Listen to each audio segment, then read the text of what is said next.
Hammaga salom. Yoshligimizdan bizga it odamning eng yaqin do'sti deb o'rgatishgan. Bu gaplar rost. Albatta, bunga qaramay, dunyodagi shunday itlarning turlari borki, ularni ko'rib hayratga tushib qolasiz. Videodagi itlarni hattoki bir xil davlatlarda man qilishgan. Ushbu itlarni boqib, to'g'ri tarbiya bermasangiz, o'zingizni hayotingizga nuqta qo'yganday bo'lasiz. Demak, bugungi videorolikimizda xuddi shunday xavfli itlarning haqida gaplashamiz. Videorolikda reklama yo'qligi sababli like qo'yib kanalimizga obuna bo'lishni unutmang. Unda esa biz videorolikimizni boshladik. AQSh bandogi. Menimcha bunday turli itni Arthur Conan Doyle kinosida ko'rgan bo'lsangiz kerak. O'xshashlikni ko'ryapsizmi? Ha, bu itni bir qarashidan sizning poyabzalingizni yoki koptokchani olib keltirishga kuchingiz yetmaydi.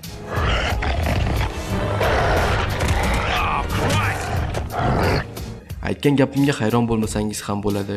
Chunki bu turdagi itlarni ko'cha janglari uchun ikki xil itlardan chatishtirishgan.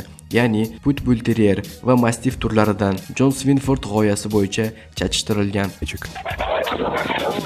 Bunday itlarni chatishtirishni u 60-yillarda o'ylab topgan. Johnning g'oyasi bo'yicha bunday itlar eng zo'r jangchi itlar bo'lishi kerak edi. Lekin qanchalik it zotdor bo'lmasin, John maqsadiga yeta olmadi. Hattoki shunday turli itlarni qo'lga o'rgatish oson ham emas edi. Hozirgi kunda esa shunday itlarni tarbiyalash juda ham kam odamning qo'lidan keladi. Shunga qaramasdan bir xil odamlar bu turdagi itlarni chatishtirishni davom ettirishyapti. Itlar bo'yicha o'zining ustasi. Odamlar bunday jonivorni boqishni maslahat berishmaydi. Agarda baribir ham bunday itni boqmoqchi bo'lsangiz, uni yoshligidan qo'lga o'rgatishingiz lozim bo'ladi. Yana bunaqa it boshqa turdagi itlar bilan chiqishmaydi. Bekorga emas, shu itni bir xil davlatlarda man qilishgan. Ulardan birlari Ruminiya, Shvetsariya va boshqa AQSh davlatlarida ham bo'ri bosar. O'ylab ko'ring, sizda bo'riga o'xshagan itingiz bor. Mana shu it bo'ridan hech qolishmaydigan va odamlardan qo'rqmaydigan bo'lardi desam, nima deysiz? Lekin bu oddiy xayol emas. Shunday itlar ham bor ekan. Bu it AQSh bandogiga o'xshagan, chatishtirilgan gibrid it turlariga kiradi. Uni oddiy it va bo'ri bilan chatishtirishgan va natijada ushbu it kelib chiqqan. Olimlar bunaqa itni sotib olishdan oldin 100 marta o'ylab, keyin xarid qilishingizni tavsiya etadilar. Yaqinda bu it turini Fin davlatlarida sotish, boqish va reklama qilish man etildi. Chatishtirish jarayoni shunday qiyin ekanki, agar bo'ri taraf ko'proq chatishtirib qo'yilsa, bu itni hech qachon qo'lga o'rgata olmaysiz. Chunki ularning qonida yirtqich bo'rining qoni ko'proq bo'lar ekan. Mana masalan, uni yolg'iz bir go'dak chaqaloq bilan birga qoldirsak, it chaqaloqni o'zini o'ljasi deb o'ylar ekan va oyog'ini nima bo'lishini o'zingiz bilasiz. Shunga qaramasdan, kinologlar bunday harakatlarni itlarning xo'jayini aybdor deb bilishadi. Shuning uchun ham ularga ko'proq mehr berish talab qilinadi. Bo'ri bosarlar hech qachon uy hayvonidek o'zlarini tutisha olmas ekan. Ertami kechmi ularda hayvonlar instinkti uyg'onar ekan. Bunday turli itlar o'z nomini Kanar orolidan olishgan. Tepadagi aytib o'tilgan itlarga o'xshab, bunaqa tur ham gibrid chatishtirilgan Mastiff va cho'pon itlari bilan. Bunaqa turni ispanlar o'ylab topishgan. Keyin esa itlarni ko'cha janglariga tayyorlashgan. Xavfli itlar turiga kirib, shu itlar AQSh va boshqa davlatlarda man etilgan. Bunday itlarning asosiy kuchi og'riqni sezmasligi va juda chidamliligidir. Agar kanar itiga o'z vaqtida uyda kim xo'jayinligini ko'rsatmasangiz, u aqlidan ozib, sizga ham hamla qilishi mumkin ekan. Shuning uchun ularga o'z vaqtida qarab boqish kerak ekan. Ammo unga vaqt ajratmasdan tashlab qo'ysangiz, siz uchun bu yaxshilik bilan tugamaydi. Argentina iti. Agarki siz uning qanchalik xavfliligini bilmoqchi bo'lsangiz, bilib qo'yingki, buqalar va yirtqichlar pumalarni ov qilish uchun yaratilgan. Aqlga sig'maydigan tezlikka ega bo'lgan it 10 ta har xil turli itlar bilan chatishtirilgan. Tanasi muskulga egadir va mana shu muskullar uning balansini ushlab turishga yordam beradi. Ko'pincha bunday turli itlarni boqqan odamlar ularni juda do'stona deb bilishadi, lekin hammasi ham unday emas ekan. Argentina itlari ko'pincha yoshligida juda quloqsiz bo'lib, o'z kuchini haddan ko'p ishlatishadi. Hattoki bu it yosh bolalar uchun xavfli ekan. Ozgina jahli chiqsa ham boshqa hayvonlarni yeb qo'yish ham mumkin ekan. Man qilingan davlatlar ushbu it Buyuk Britaniya, Ispaniya, Ruminiya, Shvetsariya, Norvegiya, Izrael, Turkiya va boshqa davlatlarda man qilingan. Neapol Mastivi. To'g'risini aytsak, bunaqa itlar uncha jozibador bo'lmaydi. 2017-yilda Marta degan bu it dunyodagi eng xunuk it deb topilgan. Tabiatdan bunday yuz turishi va badani ularni boshqa hayvonlardan ustun kelishi uchun ekan.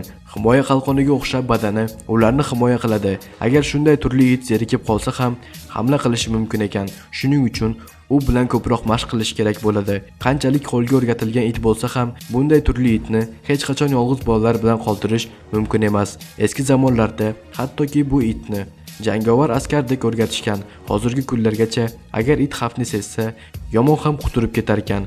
Man etilgan davlatlar AQSh, Ruminiya va boshqa davlatlarda.